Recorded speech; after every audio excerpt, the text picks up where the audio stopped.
All right, welcome back, everyone, to an introduction to artificial intelligence with Python.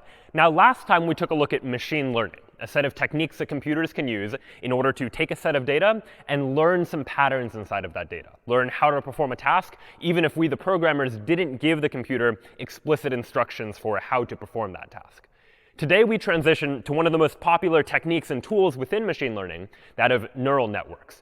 And neural networks were inspired as early as the 1940s by researchers who were thinking about how it is that humans learn, studying neuroscience in the human brain, and trying to see whether or not we could apply those same ideas to computers as well, and model computer learning off of human learning. So how is the brain structured? Well, very simply put, the brain consists of a whole bunch of neurons, and those neurons are connected to one another and communicate with one another in some way. In particular, if you think about the structure of a biological neural network, something like this, there are a couple of key properties that scientists observed. One was that these neurons are connected to each other and receive electrical signals from one another, that one neuron can propagate electrical signals to another neuron. And another point is that neurons process those input signals and then can be activated, that a neuron becomes activated at a certain point and then can propagate further signals onto neurons in the future. And so the question then became, could we take this biological idea of how it is that humans learn with brains and with neurons and apply that to a machine as well, in effect designing an artificial neural network, or an ANN, which will be a mathematical model for learning that is inspired by these biological neural networks. And what artificial neural networks will allow us to do is they will first be able to model some sort of mathematical function. Every time you look at a neural network, which we'll see more of later today, each one of them is really just some mathematical function that is mapping certain inputs to particular outputs based on the structure of the network, that depending on where we place particular units inside of this neural network, that's going to determine how it is that the network is going to function. And in particular, artificial neural networks are going to lend themselves to a way that we can learn what the network's parameters should be. We'll see more on that in just a moment. But in effect, we want a model such that it is easy for us to be able to write some code that allows for the network to be able to figure out how to model the right mathematical function given a particular set of input data. So in order to create our artificial neural network, instead of using biological neurons, we're just going to use what we're going to call units. Units inside of a neural network, which we can represent kind of like a node in a graph, which will here be represented just by a blue circle like this. And these artificial units, these artificial neurons, can be connected to one another. So here, for instance, we have two units that are connected by this edge inside of this graph, effectively. And so what we're going to do now is think of this idea as some sort of mapping from inputs to outputs. So we have one unit that is connected to another unit that we might think of this side as the input and that side as the output. And what we're trying to do then is to figure out how to solve a problem, how to model some sort of mathematical function. And this might take the form of something we saw last time, which was something like we have certain inputs, like variables x1 and x2. And given those inputs, we want to perform some sort of task, a task like predicting whether or not it's going to rain. And ideally, we'd like some way, given these inputs, x1 and x2, which stand for some sort of variables to do with the weather, we would like to be able to predict, in this case, a Boolean classification. Is it going to rain, or is it not going to rain? And we did this last time by way of a mathematical function. We defined some function, h, for our hypothesis function, that took as input x1 and x2, the two inputs that we cared about processing, in order to determine whether we thought it was going to rain or whether we thought it was not going to rain. The question then becomes, what does this hypothesis function do in order to make that determination? And we decided last time to use a linear combination of these input variables to determine what the output should be. So our hypothesis function was equal to something like this: weight 0 plus weight 1 times x1 plus weight 2 times x2. So what's going on here is that x1 and x2, those are input variables, the inputs to this hypothesis function. And each of those input variables is being multiplied by some weight, which is just some number. So x1 is being multiplied by weight 1. x2 is being multiplied by weight 2. And we have this additional weight, weight 0, that doesn't get multiplied by an input variable at all, that just serves to either move the function up or move the function's value down. You can think of this as either a weight that's just multiplied by some dummy value, like the number 1, and it's multiplied by 1, and so it's not multiplied by anything. Or sometimes you'll see in the literature, people call this variable weight 0 a bias, so that you can think of these variables as slightly different. We have weights that are multiplied by the input, and we separately add some bias to the result as well. You'll hear both of those terminologies used when people talk about neural networks and machine learning. So in effect, what we've done here is that in order to define a hypothesis function, we just need to decide and figure out what these weights should be to determine what values to multiply by our inputs to get some sort of result. Of course, at the end of this, what we need to do is make some sort of classification, like rainy or not rainy. And to do that, we use some sort of function that defines some sort of threshold. And so we saw, for instance, the step function, which is defined as 1 if the result of multiplying the weights by the inputs is at least 0, otherwise it's 0. And you can think of this line down the middle as kind of like a dotted line. Effectively, it stays at 0 all the way up to 1 point, and then the function steps or jumps up to 1. So it's 0 before it reaches some threshold, and then it's 1 after it reaches a particular threshold. And so this was one way we could define what we'll come to call an activation function, a function that determines when it is that this output becomes active, changes to a 1 instead of being a 0. But we also saw that if we didn't just want a purely binary classification, we didn't want purely 1 or 0, but we wanted to allow for some in-between real numbered values, we could use a different function. And there are a number of choices, but the one that we looked at was the logistic sigmoid function that has sort of an S-shaped curve, where we could represent this as a probability that may be somewhere in between.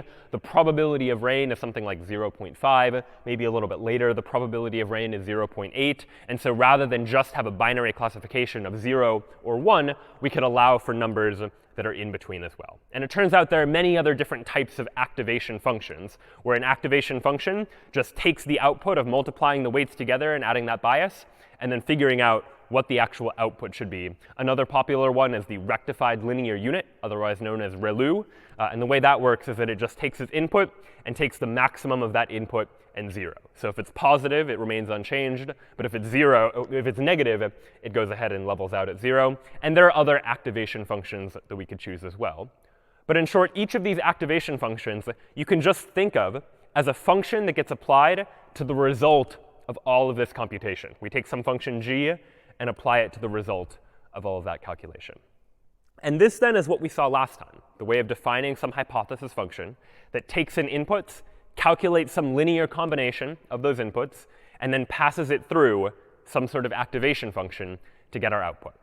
And this actually turns out to be the model for the simplest of neural networks, that we're going to instead represent this mathematical idea graphically by using a structure like this. Here then is a neural network that has 2 inputs. We can think of this as x1 and this is x2. And then 1 output, which you can think of as classifying whether or not we think it's going to rain or not rain, for example, in this particular instance. And so how exactly does this model work? Well, each of these 2 inputs represents one of our input variables, x1 and x2. And notice that these inputs are connected to this output via these edges, which are going to be defined by their weights. So these edges each have a weight associated with them, weight 1 and weight 2. And then this output unit, what it's going to do is it is going to calculate an output based on those inputs and based on those weights. This output unit is going to multiply all the inputs by their weights, add in this bias term, which you can think of as an extra W0 term that gets added into it, and then we pass it through an activation function. So this then is just a graphical way of representing the same idea we saw last time, just mathematically. And we're going to call this a very simple neural network. And we'd like for this neural network to be able to learn how to calculate some function. That we want some function for the neural network to learn. And the neural network is going to learn what should the values of W0, W1, and W2 be. What should the activation function be in order to get the result that we would expect. So we can actually take a look at an example of this. What then is a very simple function that we might calculate?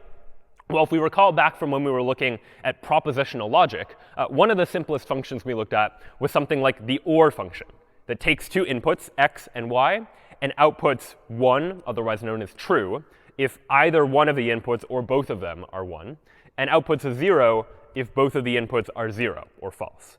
So this then is the OR function, and this was the truth table for the OR function, that as long as either of the inputs are 1, the output of the function is 1, and the only case where the output is 0 is where both of the inputs are 0.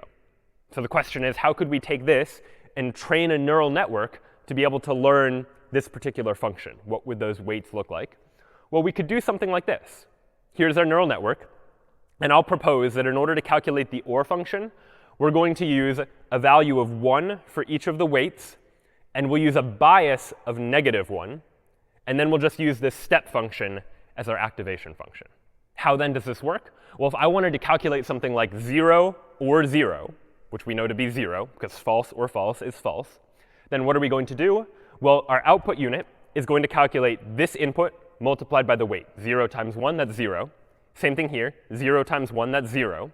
And we'll add to that the bias, minus 1. So that'll give us a result of -1. If we plot that on our activation function, -1 is here. It's before the threshold, which means either 0 or 1. It's only 1 after the threshold. Since -1 is before the threshold, the output that this unit provides is going to be 0. And that's what we would expect it to be, that 0 or 0 should be 0. What if instead we had 1 or 0, where this is the number 1? Well, in this case, in order to calculate what the output is going to be, we again have to do this weighted sum. 1 times 1, that's 1. 0 times 1, that's 0. Sum of that so far is 1. Add -1 to that, well, then the output is 0. And if we plot 0 on this step function, 0 ends up being here. It's just at the threshold. And so the output here is going to be 1, because the output of 1 or 0, that's 1. So that's what we would expect as well. And just for one more example, if I had 1 or 1, what would the result be? Well, 1 times 1 is 1. 1 times 1 is 1. The sum of those is 2. I add the bias term to that. I get the number 1. 1 plotted on this graph is way over there. That's well beyond the threshold. And so this output is going to be 1 as well. The output is always 0 or 1, depending on whether or not we're past the threshold. And this neural network then models the OR function. A very simple function, definitely, but it still is able to model it correctly. If I give it the inputs, it will tell me what x1 or x2 happens to be.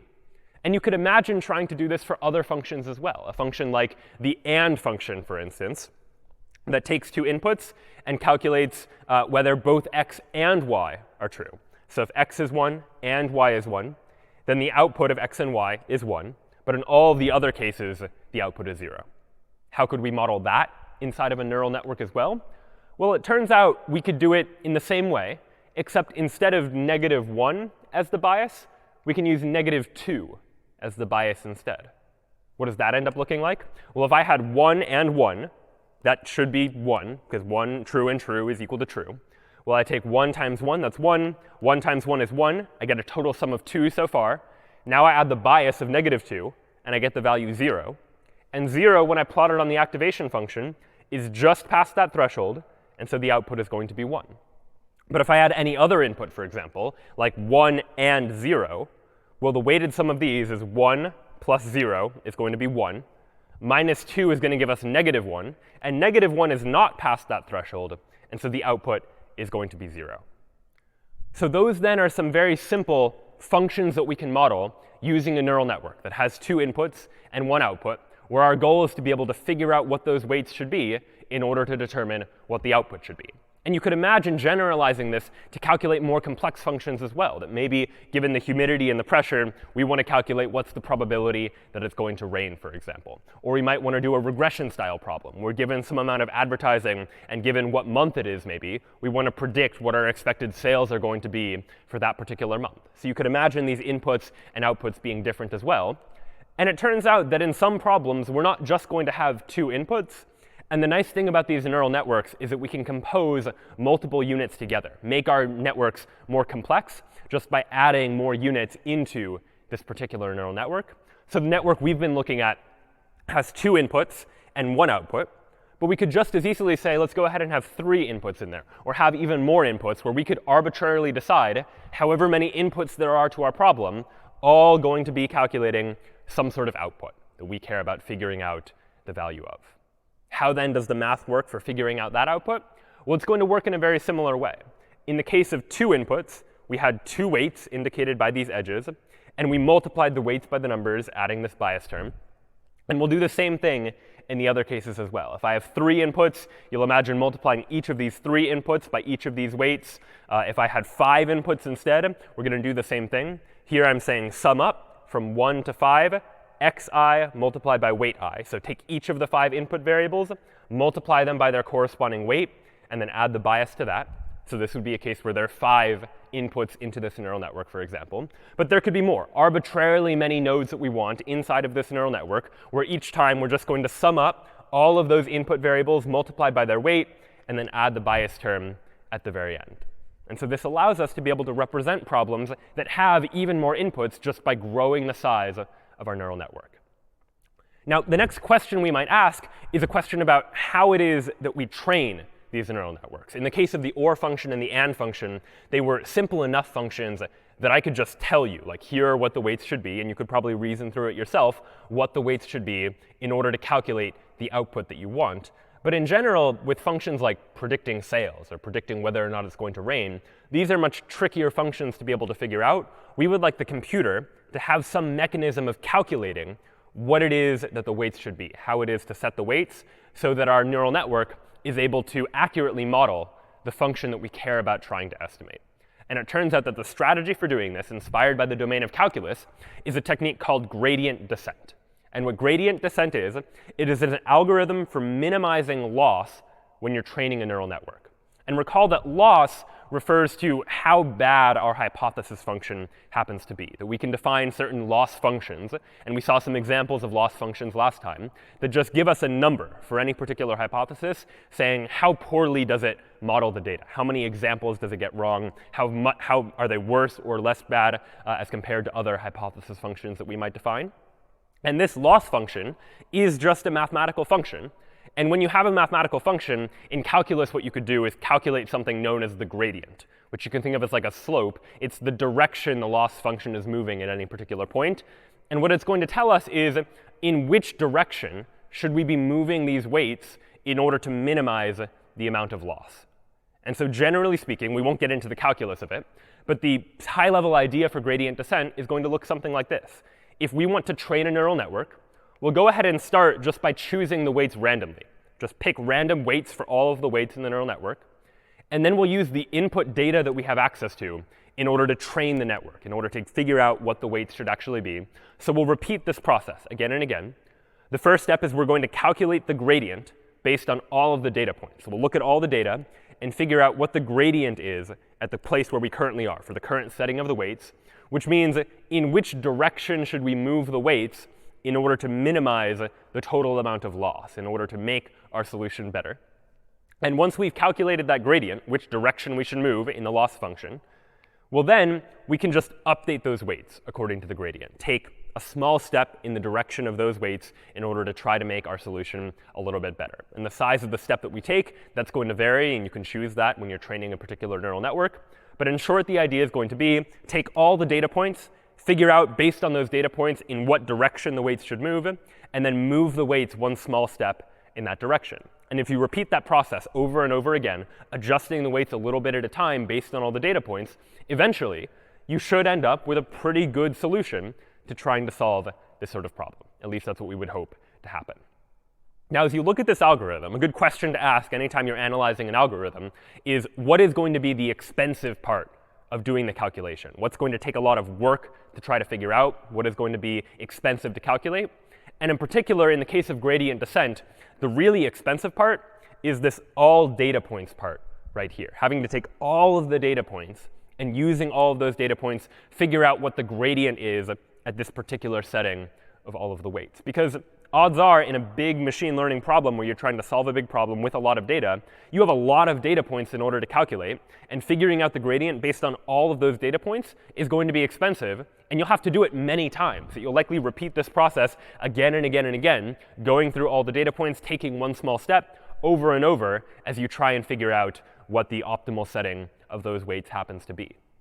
It turns out that we would ideally like to be able to train our neural networks faster, to be able to more quickly converge to some sort of solution that is going to be a good solution to the problem. So in that case, there are alternatives to just standard gradient descent, which looks at all of the data points at once. We can employ a method like stochastic gradient descent, which will randomly just choose one data point at a time to calculate the gradient based on, instead of calculating it based on all of the data points. So the idea there is that we have some setting of the weights. We pick a data point. And based on that one data point, we figure out in which direction should we move all of the weights, and move the weights in that small direction. Then take another data point and do that again, and repeat this process again and again, maybe looking at each of the data points multiple times, but each time only using one data point to calculate the gradient, to calculate which direction we should move in. Now, just using one data point instead of all of the data points probably gives us a less accurate estimate of what the gradient actually is. But on the plus side, it's going to be much faster to be able to calculate, that we can much more quickly calculate what the gradient is based on one data point instead of calculating based on all of the data points and having to do all of that computational work again and again. So there are trade-offs here between looking at all of the data points and just looking at one data point. And it turns out that a middle ground that is also quite popular is a technique called mini-batch gradient descent, where the idea there is instead of looking at all of the data versus just a single point, we instead divide our data set up into small batches, groups of data points, where you can decide how big a particular batch is. But in short, you're just going to look at a small number of points at any given time, hopefully getting a more accurate estimate of the gradient, but also not requiring all of the computational effort needed to look at every single one of these data points. So gradient descent, then, is this technique that we can use in order to train these neural networks, in order to figure out what the setting of all of these weights should be if we want some way to try and get an accurate notion of how it is that this function should work, some way of modeling how to transform the inputs into particular outputs. Now, so far, the networks that we've taken a look at have all been structured similar to this. We have some number of inputs, maybe 2 or 3 or 5 or more, and then we have one output that is just predicting like rain or no rain, or just predicting one particular value. But often in machine learning problems, we don't just care about one output.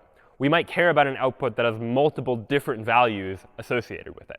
So in the same way that we could take a neural network and add units to the input layer, we can likewise add outputs to the output layer as well. Instead of just one output, you could imagine we have 2 outputs, or we could have like 4 outputs, for example, where in each case, as we add more inputs or add more outputs, if we want to keep this network fully connected between these 2 layers, we just need to add more weights. That now each of these input nodes has 4 weights associated with each of the 4 outputs, and that's true for each of these various different input nodes. So as we add nodes, we add more weights in order to make sure that each of the inputs can somehow be connected to each of the outputs so that each output value can be calculated based on what the value of the input happens to be. So what might a case be where we want multiple different output values? Well, you might consider that in the case of weather predicting, for example, we might not just care whether it's raining or not raining. There might be multiple different categories of weather that we would like to categorize the weather into.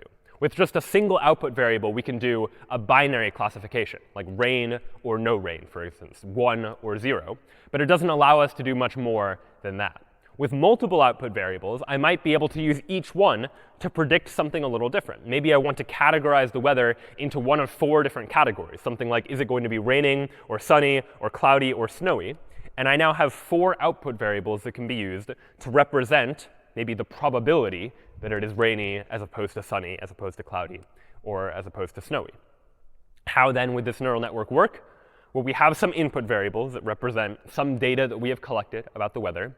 Each of those inputs gets multiplied by each of these various different weights. So we have more multiplications to do, but these are fairly quick mathematical operations to perform. And then what we get is after passing them through some sort of activation function in the outputs, we end up getting some sort of number, where that number, you might imagine, you can interpret as like a probability that it is one category as opposed to another category. So here we're saying that based on the inputs, we think there is a 10% chance that it's raining, a 60% chance that it's sunny, a 20% chance that it's cloudy, a 10% chance that it's snowy.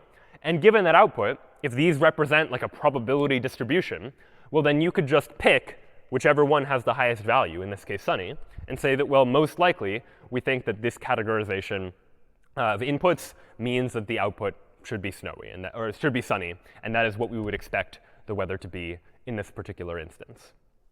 And so this allows us to do these sort of multi-class classifications, where instead of just having a binary classification, 1 or 0, we can have as many different categories as we want, and we can have our neural network output these probabilities over which categories are more likely than other categories. And using that data, we're able to draw some sort of inference on what it is that we should do. So this was sort of the idea of supervised machine learning. I can give this neural network a whole bunch of data, a whole bunch of input data corresponding to some label, some output data, like we know that it was raining on this day, we know that it was sunny on that day. And using all of that data, the algorithm can use gradient descent to figure out what all of the weights should be in order to create some sort of model that hopefully allows us a way to predict what we think the weather is going to be. But neural networks have a lot of other applications as well. You could imagine applying the same sort of idea to a reinforcement learning sort of example as well, where you remember that in reinforcement learning, what we wanted to do is train some sort of agent to learn what action to take depending on what state they currently happen to be in. So depending on the current state of the world, we wanted the agent to pick from one of the available actions that is available to them. And you might model that by having each of these input variables represent some information about the state, some data about what state our agent is currently in. And then the output, for example, could be each of the various different actions that our agent could take, action 1, 2, 3, and 4. And you might imagine that this network would work in the same way, that based on these particular inputs, we go ahead and calculate values for each of these outputs. And those outputs could model which action is better than other actions. And we could just choose, based on looking at those outputs, which action we should take.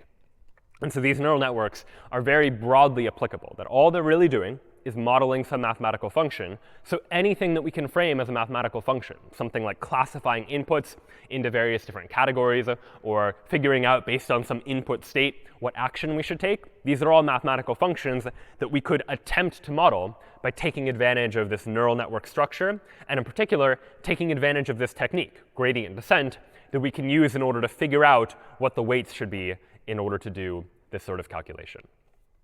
Now, how is it that you would go about training a neural network that has multiple outputs instead of just one? Well, with just a single output, we could see what the output for that value should be. And then you update all of the weights that corresponded to it.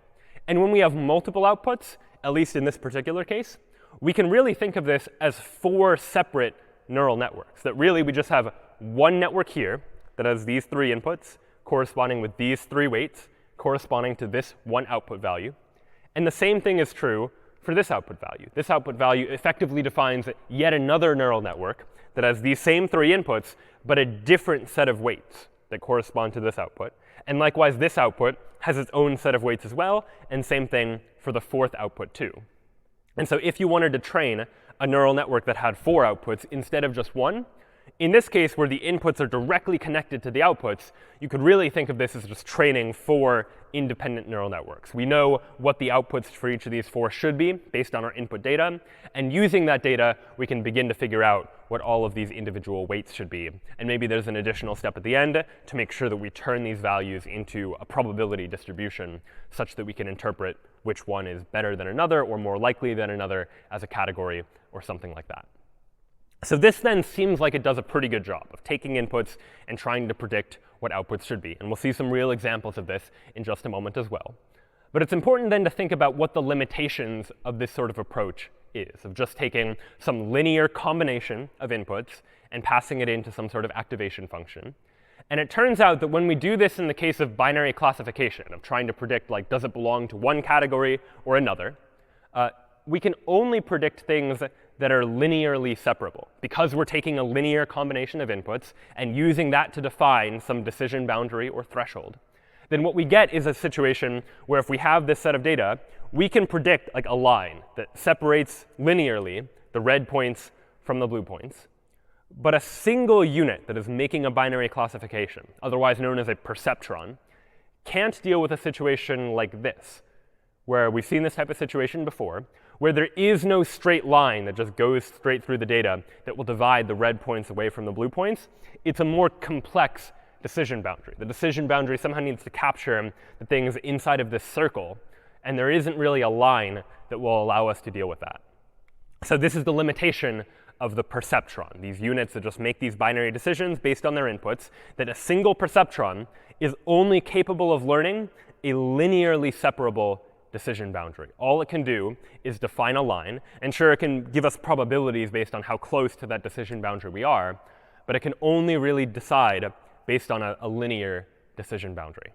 And so this doesn't seem like it's going to generalize well to situations where real-world data is involved, because real-world data often isn't linearly separable. It often isn't the case that we can just draw a line through the data and be able to divide it up into multiple groups.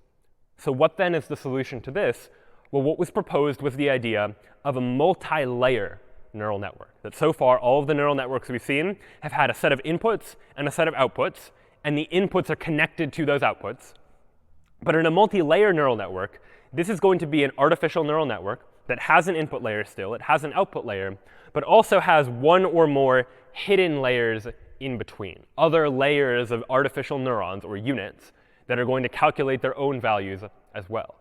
So instead of a neural network that looks like this, with 3 inputs and 1 output, you might imagine in the middle here injecting a hidden layer, something like this. This is a hidden layer that has 4 nodes. You could choose how many nodes or units end up going into the hidden layer. You can have multiple hidden layers as well. And so now each of these inputs isn't directly connected to the output. Each of the inputs is connected to this hidden layer. And then all of the nodes in the hidden layer, those are connected to the one output. And so this is just another step that we can take towards calculating more complex functions. Each of these hidden units will calculate its output value, otherwise known as its activation, based on a linear combination of all the inputs. And once we have values for all of these nodes, as opposed to this just being the output, we do the same thing again. Calculate the output for this node based on multiplying each of the values for these units by their weights as well. So in effect, the way this works is that we start with inputs. They get multiplied by weights in order to calculate values for the hidden nodes. Those get multiplied by weights in order to figure out what the ultimate output is going to be. And the advantage of layering things like this is it gives us an ability to model more complex functions. That instead of just having a single decision boundary, a single line dividing the red points from the blue points, each of these hidden nodes can learn a different decision boundary. And we can combine those decision boundaries to figure out what the ultimate output is going to be. And as we begin to imagine more complex situations, you could imagine each of these nodes learning some useful property or learning some useful feature of all of the inputs, and us somehow learning how to combine those features together in order to get the output that we actually want. Now, the natural question when we begin to look at this now is to ask the question of how do we train a neural network that has hidden layers inside of it? And this turns out to initially be a bit of a tricky question, because the input data that we are given is we are given values for all of the inputs, and we're given what the value of the output should be, what the category is, for example. But the input data doesn't tell us what the values for all of these nodes should be. So we don't know how far off each of these nodes actually is, because we're only given data for the inputs and the outputs. The reason this is called a hidden layer is because the data that is made available to us doesn't tell us what the values for all of these intermediate nodes should actually be. And so the strategy people came up with was to say that if you know what the error or the loss is on the output node, well, then based on what these weights are, if one of these weights is higher than another, you can calculate an estimate for how much the error from this node was due to this part of the hidden node, or this part of the hidden layer, or this part of the hidden layer, based on the values of these weights. In effect, saying that based on the error from the output, I can back-propagate the error and figure out an estimate for what the error is for each of these nodes in the hidden layer as well. And there's some more calculus here that we won't get into the details of, but the idea of this algorithm is known as backpropagation. It's an algorithm for training a neural network with multiple different hidden layers. And the idea for this, the pseudocode for it, will again be if we want to run gradient descent with backpropagation, we'll start with a random choice of weights, as we did before. And now we'll go ahead and repeat the training process again and again. But what we're going to do each time is now we're going to calculate the error for the output layer first. We know the output and what it should be, and we know what we calculated, so we can figure out what the error there is. But then we're going to repeat for every layer, starting with the output layer, moving back into the hidden layer, then the hidden layer before that if there are multiple hidden layers, going back all the way to the very first hidden layer, assuming there are multiple. We're going to propagate the error back one layer. Whatever the error was from the output, figure out what the error should be a layer before that based on what the values of those weights are. And then we can update those weights. So graphically, the way you might think about this is that we first start with the output. We know what the output should be. We know what output we calculated. And based on that, we can figure out, all right, how do we need to update those weights, back propagating the error to these nodes. And using that, we can figure out how we should update these weights. And you might imagine if there are multiple layers, we could repeat this process again and again to begin to figure out how all of these weights should be updated. And this backpropagation algorithm is really the key algorithm that makes neural networks possible. It makes it possible to take these multi-level structures and be able to train those structures depending on what the values of these weights are in order to figure out how it is that we should go about updating those weights in order to create some function that is able to minimize the total amount of loss, to figure out some good setting of the weights that will take the inputs and translate it into the output that we expect. And this works, as we said, not just for a single hidden layer, but you can imagine multiple hidden layers, where each hidden layer, we just define however many nodes we want, where each of the nodes in one layer, we can connect to the nodes in the next layer, defining more and more complex networks that are able to model more and more complex types of functions. And so this type of network is what we might call a deep neural network, part of a larger family of deep learning algorithms, if you've ever heard that term. And all deep learning is about is it's using multiple layers to be able to predict and be able to model higher level features inside of the input, to be able to figure out what the output should be. And so a deep neural network is just a neural network that has multiple of these hidden layers, where we start at the input, calculate values for this layer, then this layer, then this layer, and then ultimately get an output. And this allows us to be able to model more and more sophisticated types of functions, that each of these layers can calculate something a little bit different, and we can combine that information to figure out what the output should be. Of course, as with any situation of machine learning, as we begin to make our models more and more complex, to model more and more complex functions, the risk we run is something like overfitting. And we talked about overfitting last time in the context of overfitting based on when we were training our models to be able to learn some sort of decision boundary, where overfitting happens when we fit too closely to the training data. And as a result, we don't generalize well to other situations as well.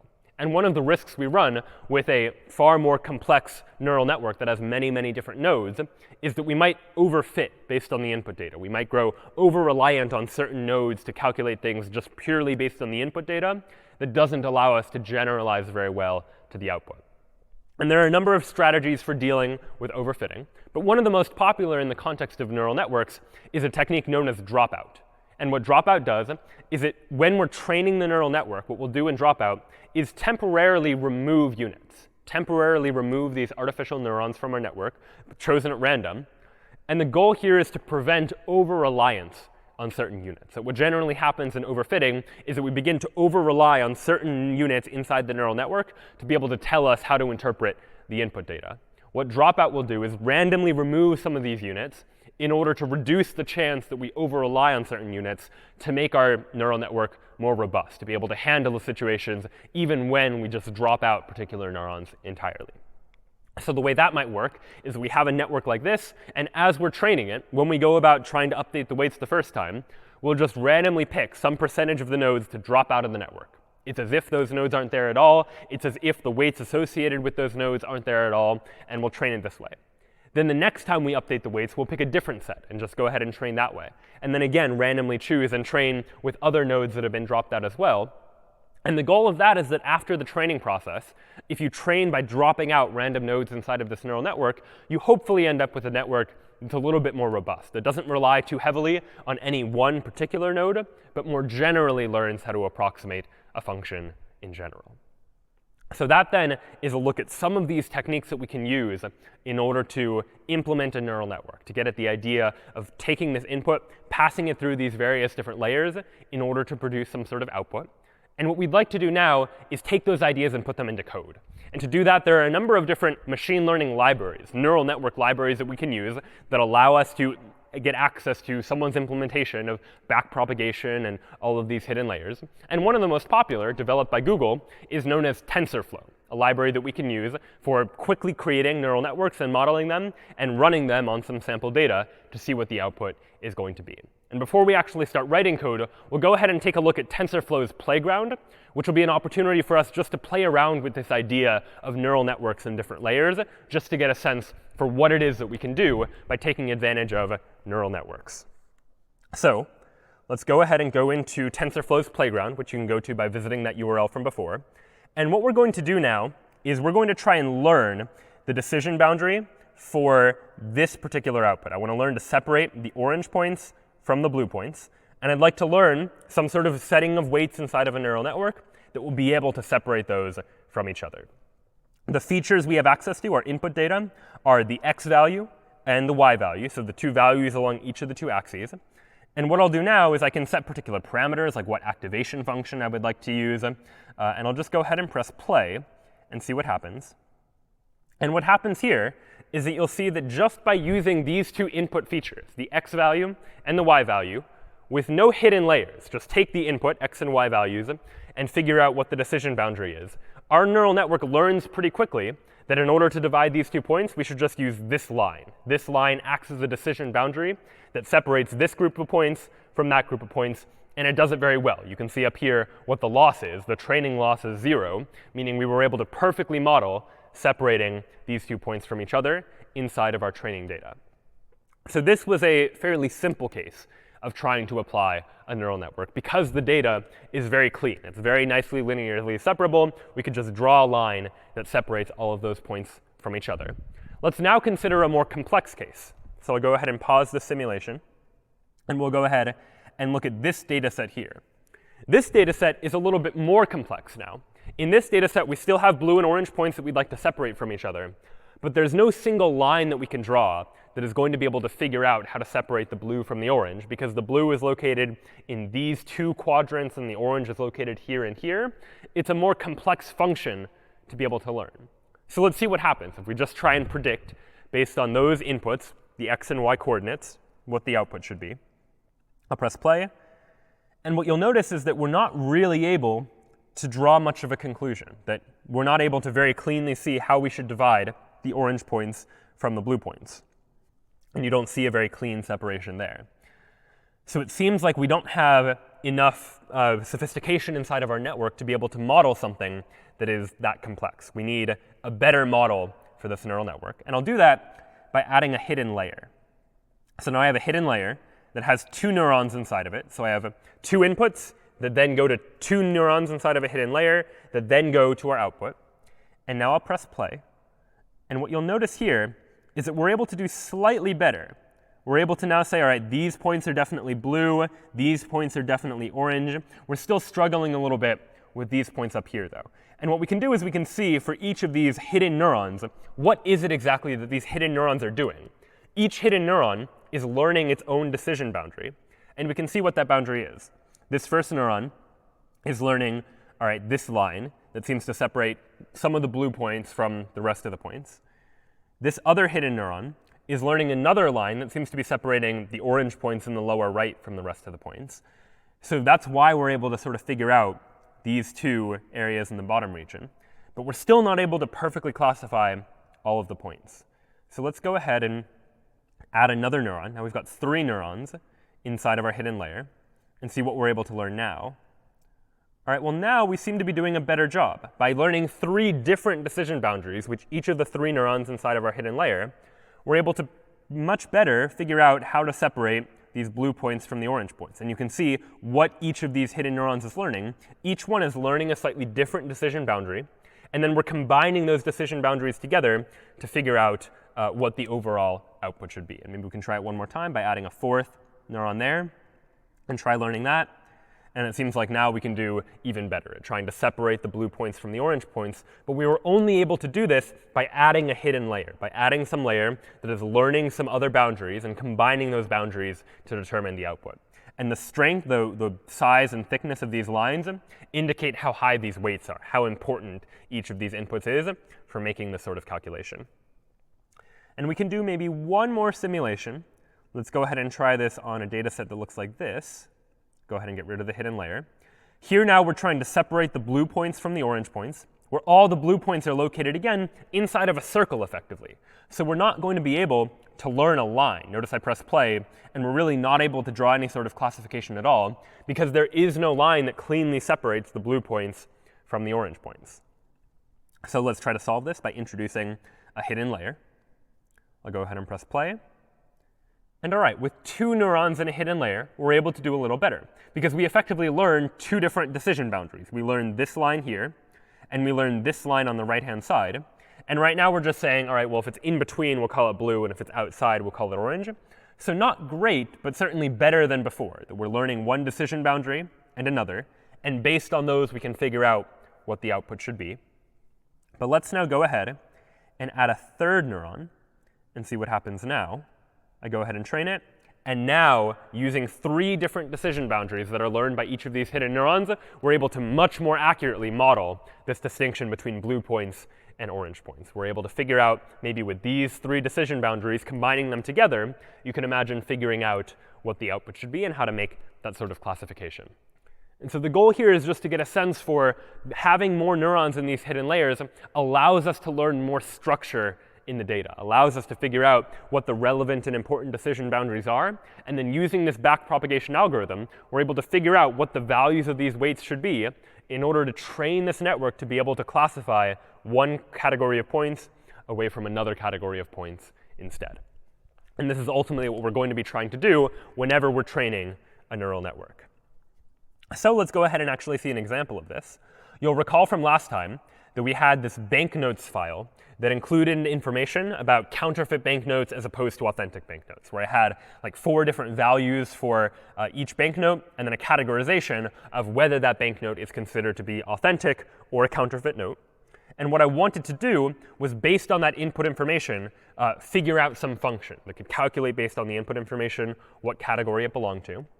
And what I've written here in banknotes.py is a neural network that will learn just that, a network that learns, based on all of the input, whether or not we should categorize a banknote as authentic or as counterfeit. The first step is the same as what we saw from last time. I'm really just reading the data in and getting it into an appropriate format. And so this is where more of the writing Python code on your own comes in terms of manipulating this data, massaging the data into a format that will be understood by a machine learning library like scikit-learn or like TensorFlow. And so here I separate it into a training and a testing set. And now what I'm doing down below is I'm creating a neural network. Here I'm using TF, which stands for TensorFlow. Up above, I said import TensorFlow as TF. TF just an abbreviation that we'll often use, so we don't need to write out TensorFlow every time we want to use anything inside of the library. I'm using tf.keras. Keras is an API, a set of functions that we can use in order to manipulate neural networks inside of TensorFlow. And it turns out there are other machine learning libraries that also use the Keras API. But here I'm saying, all right, go ahead and give me a model that is a sequential model, a sequential neural network, meaning one layer after another. And now I'm going to add to that model what layers I want inside of my neural network. So here I'm saying model.add. Go ahead and add a dense layer. And when we say a dense layer, we mean a layer that is just each of the nodes inside of the layer is going to be connected to each of the nodes from the previous layer. So we have a densely connected layer. This layer is going to have 8 units inside of it. So it's going to be a hidden layer inside of our neural network with 8 different units, 8 artificial neurons, each of which might learn something different. And I just sort of chose 8 arbitrarily. You could choose a different number of hidden nodes inside of the layer. And as we saw before, depending on the number of units there are inside of your hidden layer, more units means you can learn more complex functions. So maybe you can more accurately model the training data. But it comes at the cost. More units means more weights that you need to figure out how to update, so it might be more expensive to do that calculation. And you also run the risk of overfitting on the data. If you have too many units and you learn to just overfit on the training data, that's not good either. So there is a balance, and there's often a testing process where you'll train on some data and maybe validate how well you're doing on a separate set of data, often called a validation set, to see, all right, which setting of parameters, how many layers should I have, how many units should be in each layer, which one of those performs the best on the validation set. So you can do some testing to figure out what these hyperparameters, so-called, should be equal to. Next, I specify what the input shape is, meaning, all right, what does my input look like? My input has 4 values, and so the input shape is just 4, because we have 4 inputs. And then I specify what the activation function is. And the activation function, again, we can choose. There are a number of different activation functions. Here I'm using ReLU, which you might recall from earlier.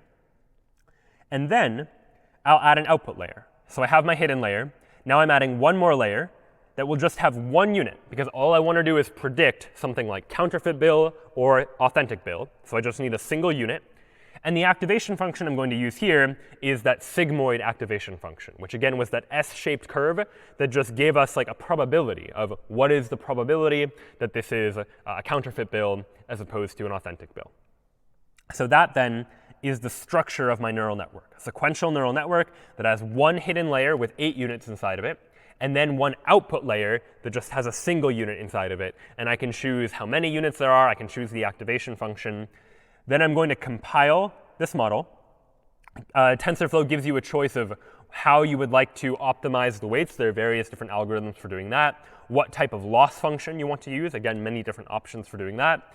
And then how I want to evaluate my model. Well, I care about accuracy. I care about like how many of my points am I able to classify correctly versus not correctly as counterfeit or not counterfeit. And I would like it to report to me how accurate my model is performing. Then, now that I've defined that model, I call model.fit to say, go ahead and train the model. Train it on all the training data plus all of the training labels, so labels for each of those pieces of training data. And I'm saying run it for 20 epochs, meaning go ahead and go through each of these training points 20 times, effectively. Go through the data 20 times and keep trying to update the weights. If I did it for more, I could train for even longer and maybe get a more accurate result.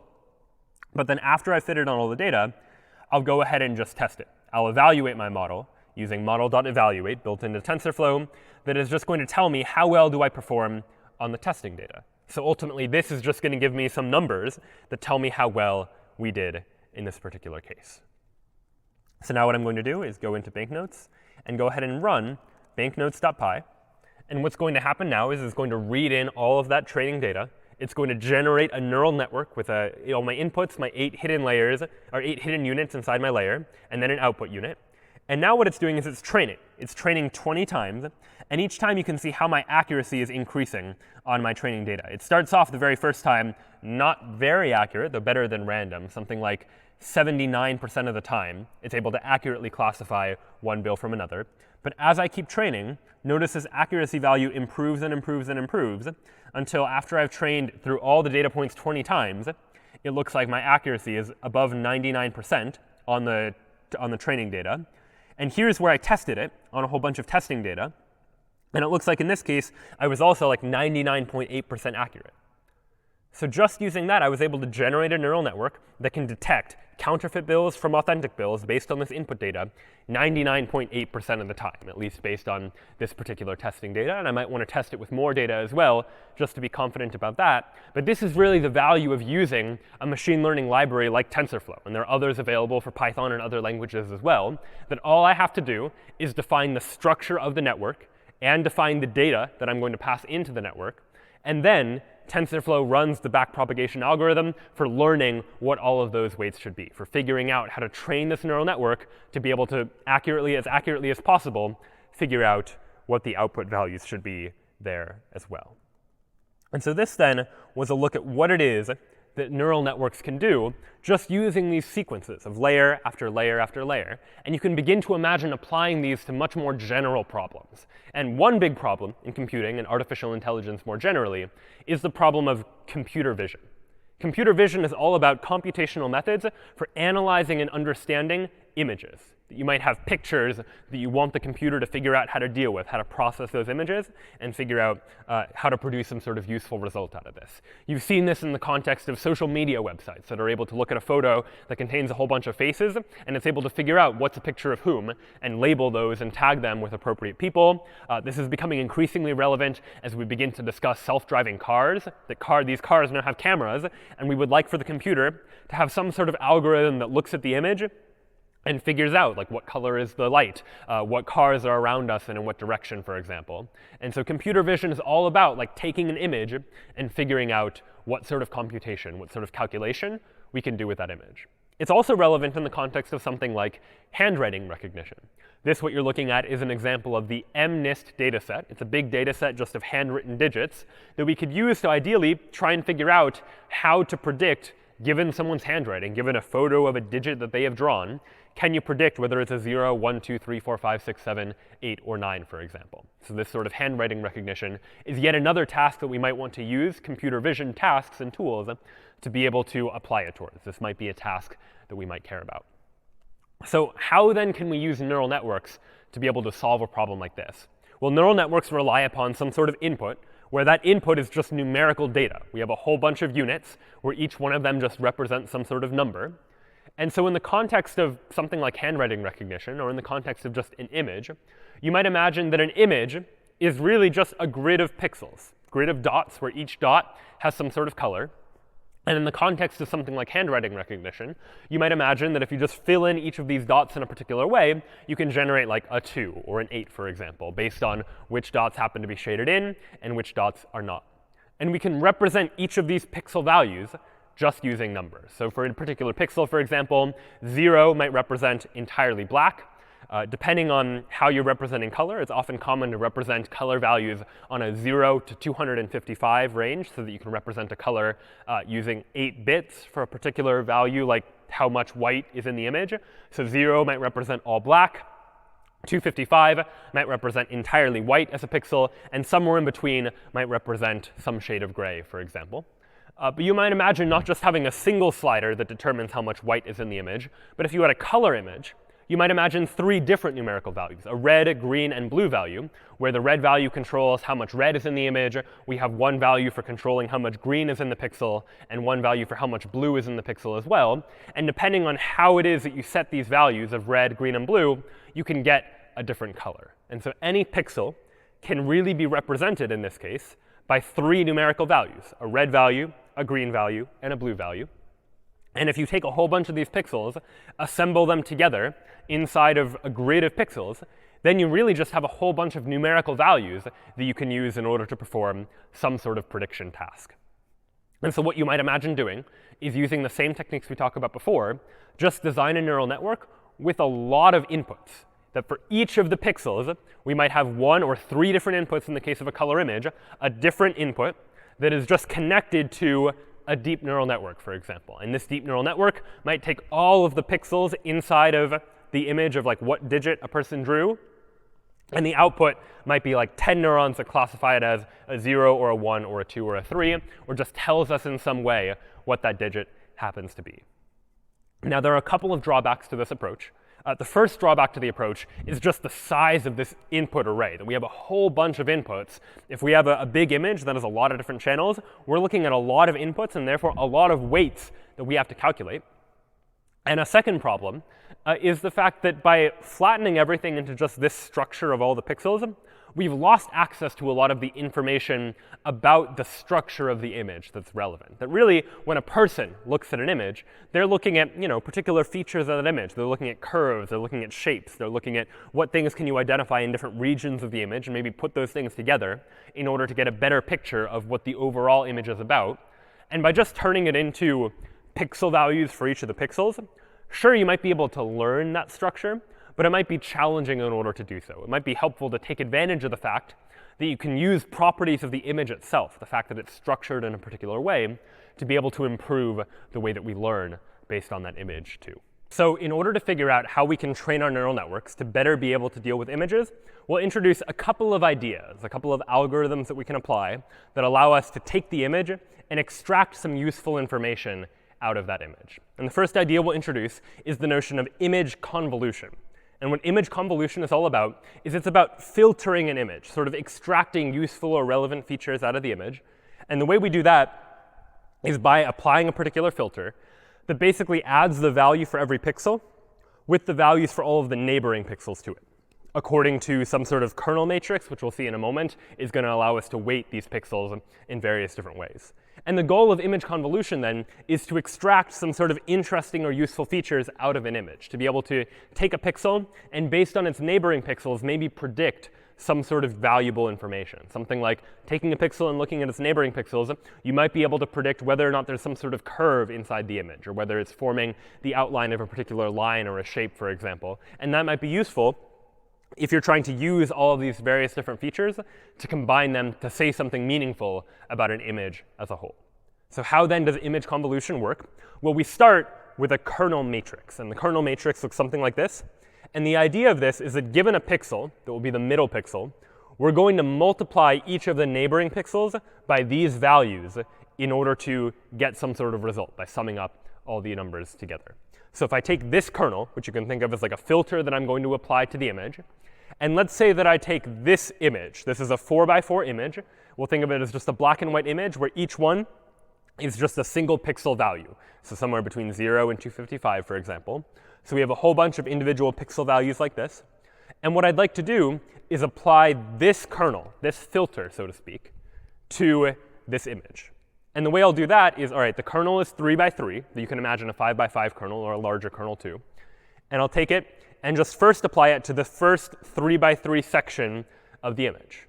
And what I'll do is I'll take each of these pixel values, multiply it by its corresponding value in the filter matrix, and add all of the results together. So here, for example, I'll say 10 times 0 plus 20 times -1 plus 30 times 0, so on and so forth, doing all of this calculation. And at the end, if I take all these values, multiply them by their corresponding value in the kernel, add the results together, for this particular set of 9 pixels, I get the value of 10, for example. And then what I'll do is I'll slide this 3 by 3 grid effectively over, slide the kernel by 1 to look at the next 3 by 3 section. And here I'm just sliding it over by 1 pixel, but you might imagine a different stride length where maybe I jump by multiple pixels at a time if you really wanted to. You have different options here. But here I'm just sliding over, looking at the next 3 by 3 section, and I'll do the same math. 20 times 0 plus 30 times -1 plus 40 times 0 plus 20 times -1, so on and so forth, plus 30 times 5. And what I end up getting is the number 20.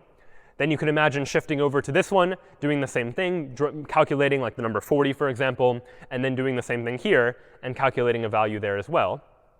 And so what we have now is what we'll call like a feature map. We have taken this kernel, applied it to each of these various different regions, and what we get is some representation of like a filtered version of that image. And so to give a more concrete example of why it is that this kind of thing could be useful, let's take this kernel matrix, for example, which is quite a famous one, that has an 8 in the middle, and then all of the neighboring pixels get a -1. And let's imagine we wanted to apply that to a 3 by 3 part of an image that looks like this, where all of the values are the same. They're all 20, for instance. Well, in this case, if you do 20 times 8, and then subtract 20, subtract 20, subtract 20 for each of the 8 neighbors, well, the result of that is you just get that expression, which comes out to be 0. You multiplied 20 by 8, but then you subtracted 20 8 times according to that particular kernel. The result of all of that is just 0. So the takeaway here is that when a lot of the pixels are the same value, we end up getting a value close to 0.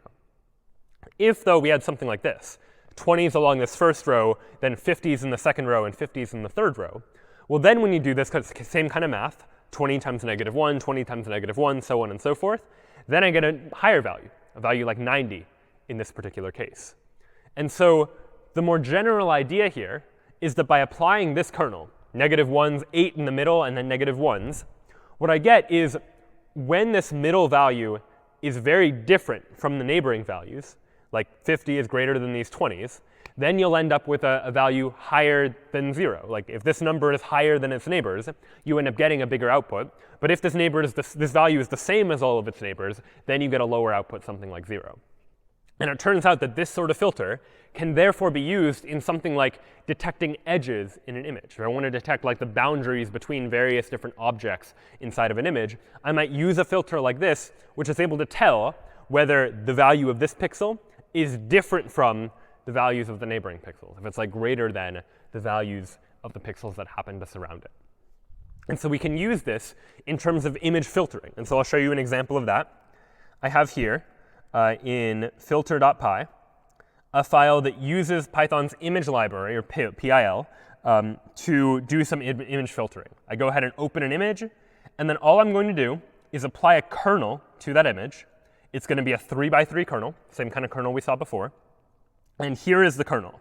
This is just a list representation of the same matrix that I showed you a moment ago. It's -1, -1, -1. The second row is -1, 8, -1. And the third row is all -1s. And then at the end, I'm going to go ahead and show the filtered image. So if, for example, I go into convolution directory, and I open up an image like bridge.png, this is what an input image might look like, just an image of a bridge over a river. Now I'm going to go ahead and run this filter program on the bridge. And what I get is this image here. Just by taking the original image and applying that filter to each 3 by 3 grid, I've extracted all of the boundaries, all of the edges inside the image that separate one part of the image from another. So here I've got a representation of boundaries between particular parts of the image. And you might imagine that if a machine learning algorithm is trying to learn like what an image is of, a filter like this could be pretty useful. That maybe the machine learning algorithm doesn't care about all of the details of the image. It just cares about certain useful features. It cares about particular shapes that are able to help it determine that based on the image, this is going to be a bridge, for example. And so this type of idea of image convolution can allow us to apply filters to images that allow us to extract useful results out of those images, taking an image and extracting its edges, for example. And you might imagine many other filters that could be applied to an image that are able to extract particular values as well. And a filter might have separate kernels for the red values, the green values, and the blue values that are all summed together at the end, such that you could have particular filters looking for, is there red in this part of the image? Are there green in other parts of the image? You can begin to assemble these relevant and useful filters that are able to do these calculations as well. So that then was the idea of image convolution, applying some sort of filter to an image to be able to extract some useful features out of that image. But all the while, these images are still pretty big. Like there's a lot of pixels involved in the image. And realistically speaking, if you've got a really big image, that poses a couple of problems. One, it means a lot of input going into the neural network. But two, it also means that we really have to care about what's in each particular pixel. Whereas realistically, we often, like if you're looking at an image, you don't care whether something is in one particular pixel versus the pixel immediately to the right of it. They're pretty close together. You really just care about whether there's a particular feature in some region of the image. And maybe you don't care about exactly which pixel it happens to be in. And so there's a technique we can use known as pooling. And what pooling is it means reducing the size of an input by sampling from regions inside of the input. So we're going to take a big image and turn it into a smaller image by using pooling. And in particular, one of the most popular types of pooling is called max pooling. And what max pooling does is it pools just by choosing the maximum value in a particular region. So for example, let's imagine I had this 4x4 image, but I wanted to reduce its dimensions. I wanted to make it a smaller image so that I have fewer inputs to work with. Well, what I could do is I could apply a 2x2 max pool, where the idea would be that I'm going to first look at this 2x2 region and say, what is the maximum value in that region? Well, it's the number 50, so we'll go ahead and just use the number 50. And then we'll look at this 2x2 region. What is the maximum value here? It's 110, so that's going to be my value. Likewise here, the maximum value looks like 20. Go ahead and put that there. Then for this last region, the maximum value is 40, so we'll go ahead and use that. And what I have now is a smaller representation of this same original image that I obtained just by picking the maximum value from each of these regions. So again, the advantages here are now I only have to deal with a 2x2 input instead of a 4x4. And you could imagine shrinking the size of an image even more. But in addition to that, I'm now able to make my analysis independent of whether a particular value was in this pixel or this pixel. Like I don't care if the 50 was here or here. As long as it was generally in this region, I'll still get access to that value. So it makes our algorithms a little bit more robust as well. So that then is pooling, taking the size of the image, reducing it a little bit by just sampling from particular regions inside of the image. And now we can put all of these ideas together, pooling, image convolution, and neural networks all together into another type of neural network called a convolutional neural network, or a CNN, which is a neural network that uses this convolution step, usually in the context of analyzing an image, for example. And so the way that a convolutional neural network works is that we start with some sort of input image, some grid of pixels. But rather than immediately put that into the neural network layers that we've seen before, we'll start by applying a convolution step, where the convolution step involves applying some number of different image filters to our original image in order to get what we call a feature map, the result of applying some filter to an image. And we could do this once, but in general, we'll do this multiple times, getting a whole bunch of different feature maps, each of which might extract some different relevant feature out of the image, some different important characteristic of the image that we might care about using in order to calculate what the result should be. And in the same way that when we train neural networks, we can train neural networks to learn the weights between particular units inside of the neural networks. We can also train neural networks to learn what those filters should be, what the values of the filters should be in order to get the most useful, most relevant information out of the original image just by figuring out what setting of those filter values, the values inside of that kernel, results in minimizing the loss function, minimizing how poorly our hypothesis actually performs in figuring out the classification of a particular image, for example. So we first apply this convolution step, get a whole bunch of these various different feature maps. But these feature maps are quite large, right? There's a lot of pixel values that happen to be here. And so a logical next step to take is a pooling step, where we reduce the size of these images by using max pooling, for example, extracting the maximum value from any particular region. There are other pooling methods that exist as well, depending on the situation. You could use something like average pooling, where instead of taking the maximum value from a region, you take the average value from a region, which has its uses as well. But in effect, what pooling will do is it'll take these feature maps and reduce their dimensions so that we end up with smaller grids with fewer pixels. And this then is going to be easier for us to deal with. It's going to mean fewer inputs that we have to worry about. And it's also going to mean we're more resilient, more robust against potential movements of particular values just by 1 pixel, when ultimately we really don't care about those 1 pixel differences that might arise in the original image. And now after we've done this pooling step, now we have a whole bunch of values that we can then flatten out and just put into a more traditional neural network. So we go ahead and flatten it, and then we end up with a traditional neural network that has 1 input for each of these values in each of these resulting feature maps after we do the convolution and after we do the pooling step. And so this then is the general structure of a convolutional network. We begin with the image, apply convolution, apply pooling, flatten the results, and then put that into a more traditional neural network that might itself have hidden layers. You can have deep convolutional networks that have hidden layers in between this flattened layer and the eventual output to be able to calculate various different features of those values. But this then can help us to be able to use convolution and pooling, to use our knowledge about the structure of an image to be able to get better results, to be able to train our networks faster in order to better capture particular parts of the image. And there's no reason necessarily why you can only use these steps once. In fact, in practice, you'll often use convolution and pooling multiple times in multiple different steps. So what you might imagine doing is starting with an image, first applying convolution to get a whole bunch of maps, then applying pooling, then applying convolution again, because these maps are still pretty big. You can apply convolution to try and extract relevant features out of this result. Then take those results, apply pooling in order to reduce their dimensions, and then take that and feed it into a neural network that maybe has fewer inputs. So here I have 2 different convolution and pooling steps. I do convolution and pooling once, and then I do convolution and pooling a second time, each time extracting useful features from the layer before it, each time using pooling to reduce the dimensions of what you're ultimately looking at. And the goal now of this sort of model is that in each of these steps, you can begin to learn different types of features of the original image. That maybe in the first step, you learn very low-level features. Just learn and look for features like edges and curves and shapes, because based on pixels and their neighboring values, you can figure out, all right, what are the edges, what are the curves, what are the various different shapes that might be present there.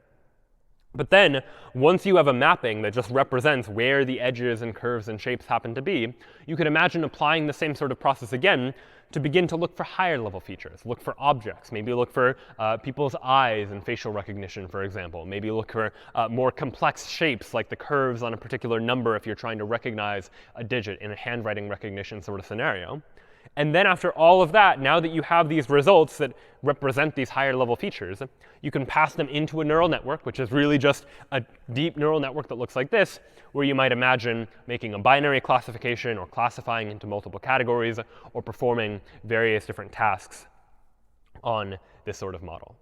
So convolutional neural networks can be quite powerful and quite popular when it comes towards trying to analyze images. We don't strictly need them. We could have just used a vanilla neural network that just operates with layer after layer, as we've seen before. But these convolutional neural networks can be quite helpful, in particular because of the way they model the way a human might look at an image. That instead of a human looking at every single pixel simultaneously and trying to convolve all of them by multiplying them together, you might imagine that what convolution is really doing is looking at various different regions of the image and extracting relevant information and features out of those parts of the image. The same way that a human might have visual receptors that are looking at particular parts of what they see and using those, combining them to figure out what meaning they can draw from all of those various different inputs.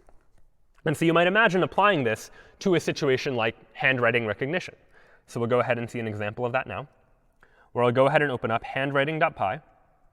Again, what we do here is we first import TensorFlow. And then TensorFlow, it turns out, has a few data sets that are built into the library that you can just immediately access. And one of the most famous data sets in machine learning is the MNIST data set, which is just a data set of a whole bunch of samples of people's handwritten digits. I showed you a slide of that a little while ago.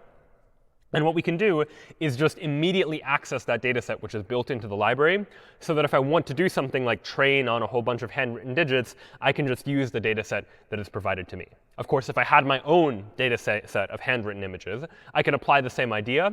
I'd first just need to take those images and turn them into like an array of pixels, because that's the way that these are going to be formatted. They're going to be formatted as effectively an array of individual pixels.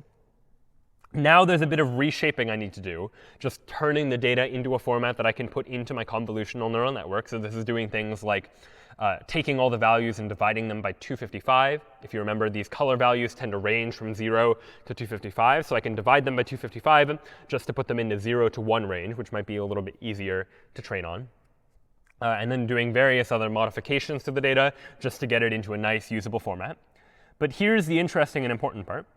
Here is where I create the convolutional neural network, the CNN, where here I'm saying go ahead and use a sequential model. And before I could use model.add to say add a layer, add a layer, add a layer, another way I could define it is just by passing as input to this sequential neural network a list of all of the layers that I want. And so here, the very first layer in my model is a convolution layer, where I'm first going to apply convolution to my image. I'm going to use 13 different filters. So my model is going to learn 32 different filters that I would like to learn on the input image, where each filter is going to be a 3x3 kernel. So we saw those 3x3 kernels before, where we could multiply each value in a 3x3 grid by a value, multiply and add all the results together. So here I'm going to learn 32 different of these 3x3 filters. I can again specify my activation function, and I specify what my input shape is. My input shape in the banknotes case was just 4. I had 4 inputs. My input shape here is going to be 28, 28, 1, because for each of these handwritten digits, it turns out that the MNIST data set organizes their data. Each image is a 28 by 28 pixel grid. So we're going to have a 28 by 28 pixel grid. And each one of those images only has one channel value. These handwritten digits are just black and white, so there's just a single color value representing how much black or how much white. You might imagine that in a color image, if you were doing this sort of thing, you might have 3 different channels, a red, a green, and a blue channel, for example. But in the case of just handwriting recognition, recognizing a digit, we're just going to use a single value for like shaded in or not shaded in. And it might range, but it's just a single color value.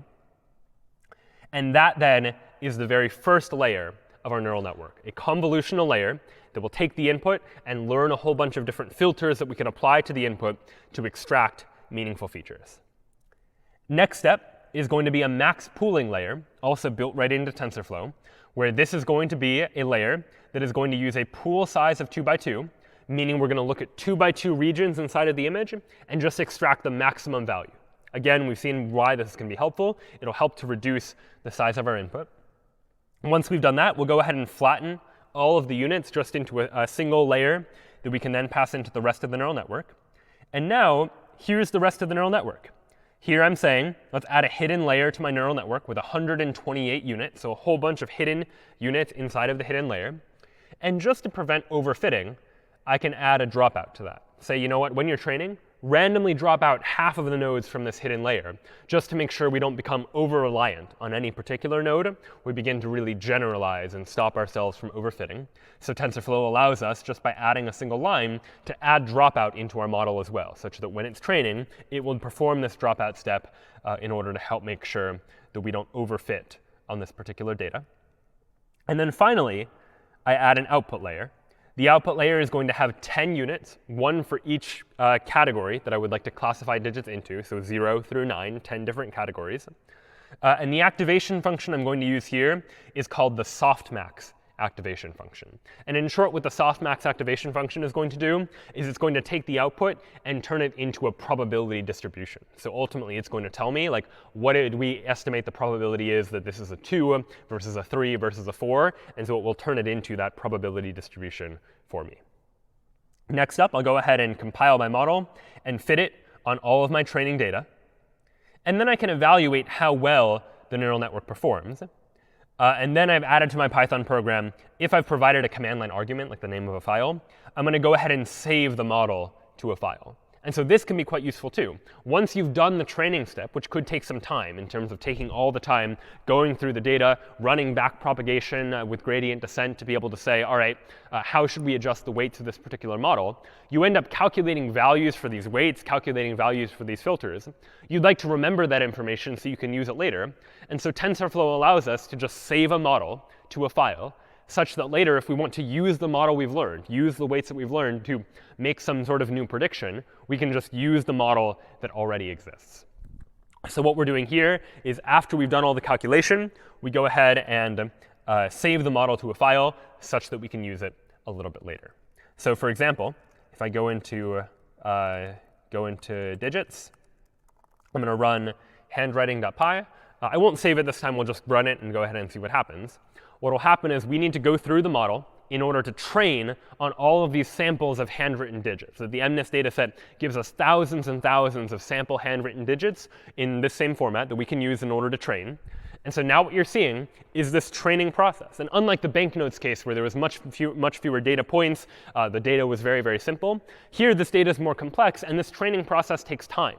And so this is another one of those cases where when training neural networks, this is why computational power is so important, that oftentimes you see people wanting to use sophisticated GPUs in order to more efficiently be able to do this sort of neural network training. It also speaks to the reason why more data can be helpful. The more sample data points you have, the better you can begin to do this training. So here we're going through 60,000 different samples of handwritten digits. And I said we're going to go through them 10 times. So we're going to go through the data set 10 times, training each time, hopefully improving upon our weights with every time we run through this data set. And we can see over here on the right what the accuracy is each time we go ahead and run this model. That the first time, it looks like we got an accuracy of about 92% of the digits correct based on this training set. We increased that to 96 or 97%.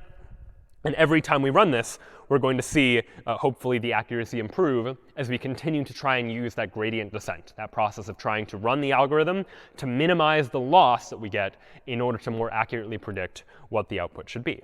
And what this process is doing is it's learning not only the weights, but it's learning the features to use, the kernel matrix to use when performing that convolution step, because this is a convolutional neural network, where I'm first performing those convolutions and then doing the more traditional neural network structure. This is going to learn all of those individual steps as well. And so here we see that TensorFlow provides me with some very nice output, telling me about like how many seconds are left with each of these training runs that allows me to see just how well we're doing. So we'll go ahead and see how this network performs. It looks like we've gone through the data set 7 times. We're going through it an 8th time now. And at this point, the accuracy is pretty high. We saw we went from 92% up to 97%. Now it looks like 98%. And at this point, it seems like things are starting to level out. There's probably a limit to how accurate we can ultimately be without running the risk of overfitting. Of course, with enough nodes, you could just memorize the input and overfit upon them. But we'd like to avoid doing that. And Dropout will help us with this. But now we see we're almost done finishing our training step. We're at 55,000. All right, we finished training. And now it's going to go ahead and test for us on 10,000 samples. And it looks like on the testing set, we were 98.8% accurate. So we ended up doing pretty well, it seems, on this testing set to see how accurately can we predict these handwritten digits. And so what we could do then is actually test it out. I've written a program called recognition.py using Pygame. If you pass it a model that's been trained, and I pre-trained an example model using this input data, what we can do is see whether or not we've been able to train this convolutional neural network to be able to predict handwriting, for example. So I can try just like drawing a handwritten digit. I'll go ahead and draw like the number 2, for example. So there's my number 2. Again, this is messy. If you tried to imagine how would you write a program with just like ifs and thens to be able to do this sort of calculation, it would be tricky to do so. But here I'll press classify. And all right, it seems it was able to correctly classify that what I drew was the number 2. I'll go ahead and reset it, try it again. We'll draw like an 8, for example. So here is an 8. I'll press classify. And all right, it predicts that the digit that I drew was an 8. And the key here is this really begins to show the power of what the neural network is doing, somehow looking at various different features of these different pixels, figuring out what the relevant features are, and figuring out how to combine them to get a classification. And this would be a difficult task to provide explicit instructions to the computer on how to do, like to use a whole bunch of if-thens to process all of these pixel values to figure out what the handwritten digit is. Like, everyone's going to draw their 8s a little bit differently. If I drew the 8 again, it would look a little bit different. And yet, ideally, we want to train a network to be robust enough so that it begins to learn these patterns on its own. All I said was, here is the structure of the network, and here is the data on which to train the network. And the network learning algorithm just tries to figure out what is the optimal set of weights, what is the optimal set of filters to use in order to be able to accurately classify a digit into one category or another. Just going to show the power of these sorts of convolutional neural networks. And so that then was a look at how we can use convolutional neural networks to begin to solve problems with regards to computer vision, the ability to take an image and begin to analyze it. And so this is the type of analysis you might imagine that's happening in self-driving cars that are able to figure out what filters to apply to an image to understand what it is that the computer is looking at, or the same type of idea that might be applied to facial recognition in social media to be able to determine how to recognize faces in an image as well. You can imagine a neural network that instead of classifying into one of 10 different digits, could instead classify is this person A or is this person B, trying to tell those people apart just based on convolution. And so now what we'll take a look at is yet another type of neural network that can be quite popular for certain types of tasks. But to do so, we'll try to generalize and think about our neural network a little bit more abstractly. That here we have a sample deep neural network where we have this input layer, a whole bunch of different hidden layers that are performing certain types of calculations, and then an output layer here that just generates some sort of output that we care about calculating. But we could imagine representing this a little more simply like this. Here is just a more abstract representation of our neural network. We have some input that might be like a vector of a whole bunch of different values as our input. That gets passed into a network that performs some sort of calculation or computation, and that network produces some sort of output. That output might be a single value. It might be a whole bunch of different values. But this is the general structure of the neural network that we've seen. There is some sort of input that gets fed into the network. And using that input, the network calculates what the output should be. And this sort of model for a neural network is what we might call a feed-forward neural network. Feed-forward neural networks have connections only in one direction. They move from one layer to the next layer to the layer after that, such that the inputs pass through various different hidden layers and then ultimately produce some sort of output. So feed-forward neural networks were very helpful for solving these types of classification problems that we saw before. We have a whole bunch of input. We want to learn what setting of weights will allow us to calculate the output effectively. But there are some limitations on feed-forward neural networks that we'll see in a moment. In particular, the input needs to be of a fixed shape, like a fixed number of neurons are in the input layer. And there's a fixed shape for the output, like a fixed number of neurons in the output layer. And that has some limitations of its own. And a possible solution to this, and we'll see examples of the types of problems we can solve with this in just a second, is instead of just a feed-forward neural network, where there are only connections in one direction, from left to right effectively across the network, we could also imagine a recurrent neural network, where a recurrent neural network generates output that gets fed back into itself as input for future runs of that network. So whereas in a traditional neural network, we have inputs that get fed into the network, that get fed into the output, and the only thing that determines the output is based on the original input and based on the calculation we do inside of the network itself. This goes in contrast with a recurrent neural network, where in a recurrent neural network, you can imagine output from the network feeding back to itself into the network again as input for the next time that you do the calculations inside of the network. What this allows is it allows the network to maintain some sort of state, to store some sort of information that can be used on future runs of the network. Previously, the network just defined some weights, and we passed inputs through the network, and it generated outputs. But the network wasn't saving any information based on those inputs to be able to remember for future iterations or for future runs. What a recurrent neural network will let us do is let the network store information that gets passed back in as input to the network again the next time we try and perform some sort of action. And this is particularly helpful when dealing with sequences of data. So we'll see a real-world example of this right now, actually. Microsoft has developed an AI known as the Caption Bot. And what the caption bot does is it says, I can understand the content of any photograph, and I'll try to describe it as well as any human. I'll analyze your photo, but I won't store it or share it. And so what Microsoft's caption bot seems to be claiming to do is it can take an image and figure out what's in the image and just give us a caption to describe it. So let's try it out. Here, for example, is an image of Harvard Square. It's some people walking in front of one of the buildings at Harvard Square. I'll go ahead and take the URL for that image, and I'll paste it into caption bot. Just press go. So caption bot is analyzing the image, and then it says, I think it's a group of people walking in front of a building, which seems amazing. The AI is able to look at this image and figure out what's in the image. And the important thing to recognize here is that this is no longer just a classification task. We saw being able to classify images with a convolutional neural network, where the job was, take the image and then figure out, is it a 0 or a 1 or a 2, or is it this person's face or that person's face?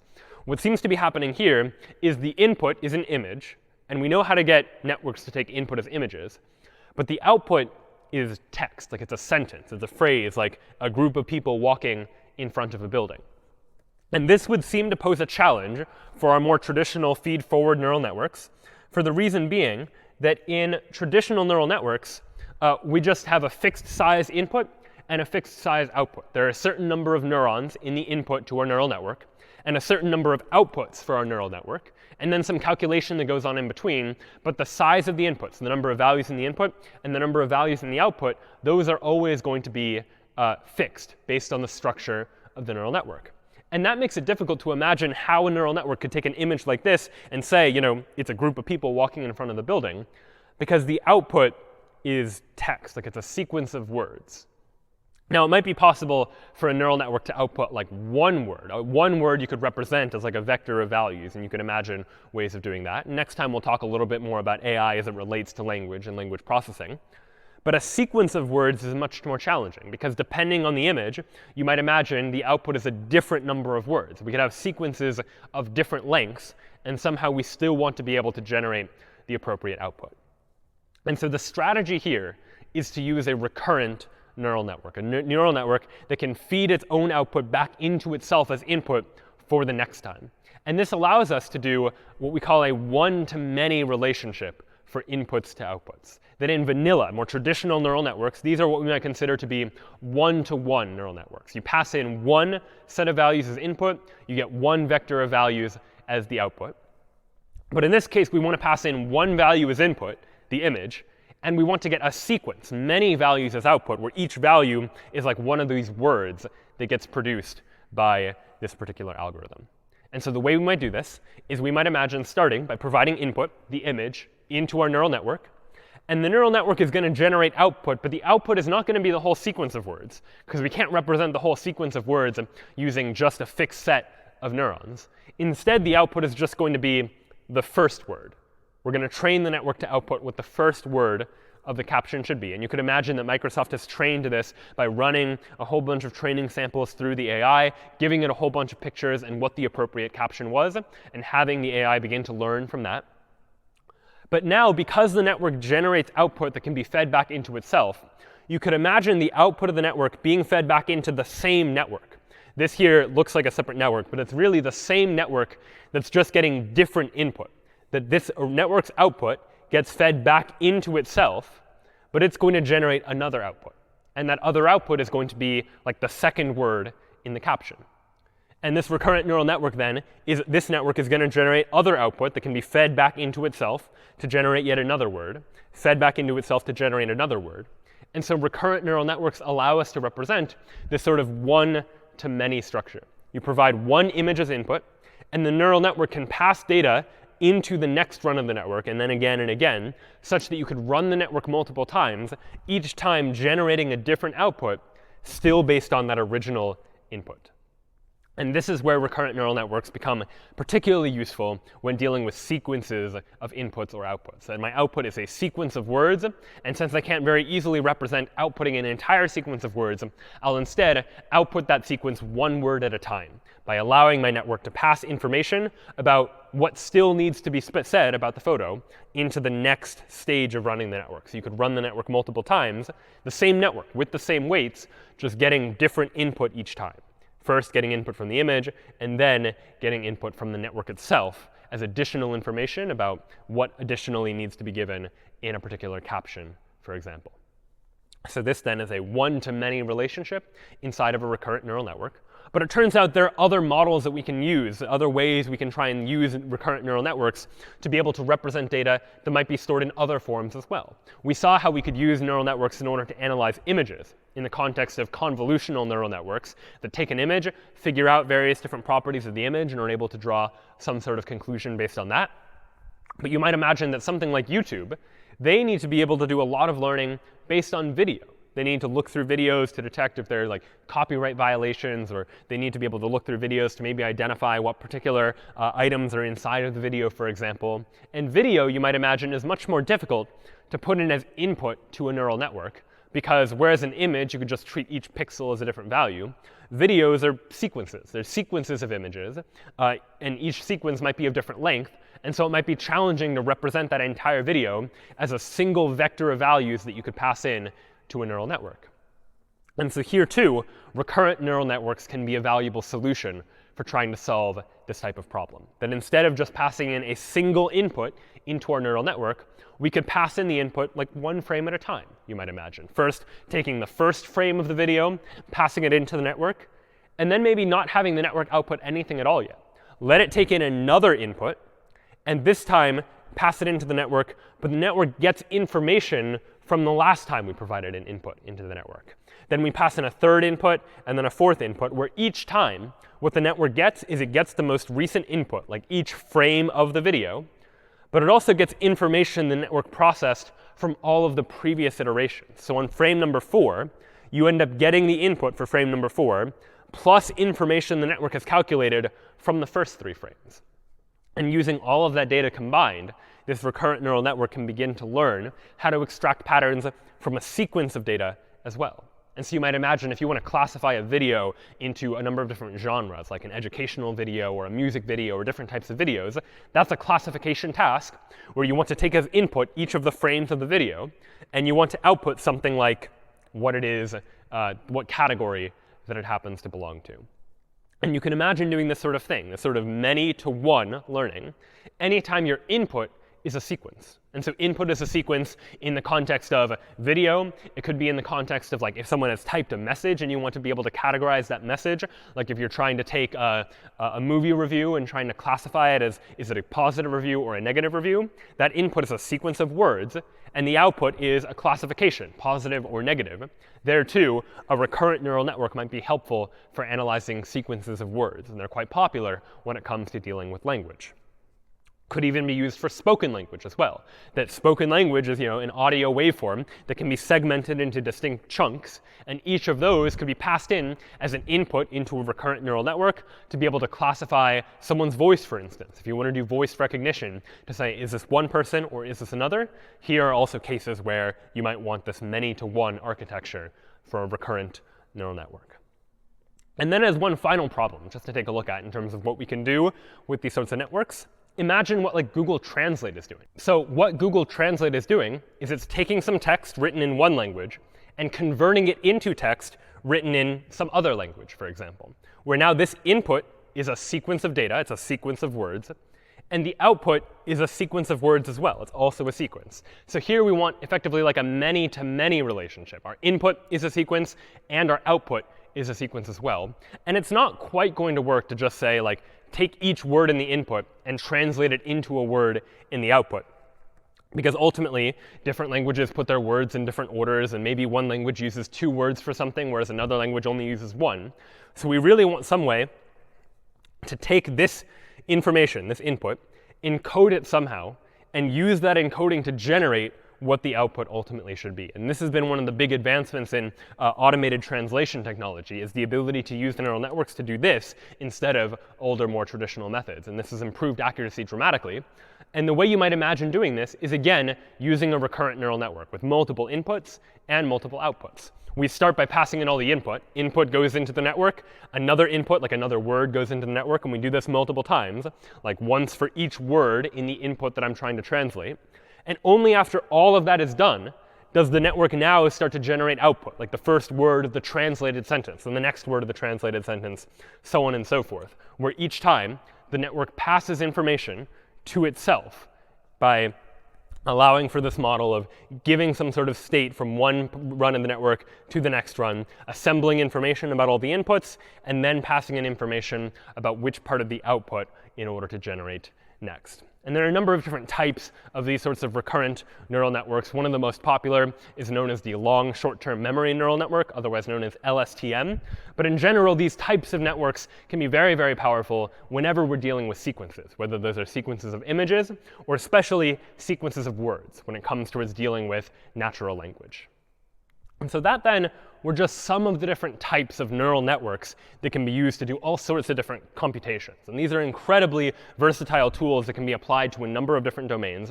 We only looked at a couple of the most popular types of neural networks, more traditional feed-forward neural networks, convolutional neural networks, and recurrent neural networks. But there are other types as well. There are adversarial networks where networks compete with each other to try and be able to generate new types of data, as well as other networks that can solve other tasks based on what they happen to be structured and adapted for. And these are very powerful tools in machine learning for being able to very easily learn based on some set of input data and to be able to therefore figure out how to calculate some function from inputs to outputs, whether it's input to some sort of classification, like analyzing an image and getting a digit, or machine translation, where the input is in one language and the output is in another. These tools have a lot of applications for machine learning more generally.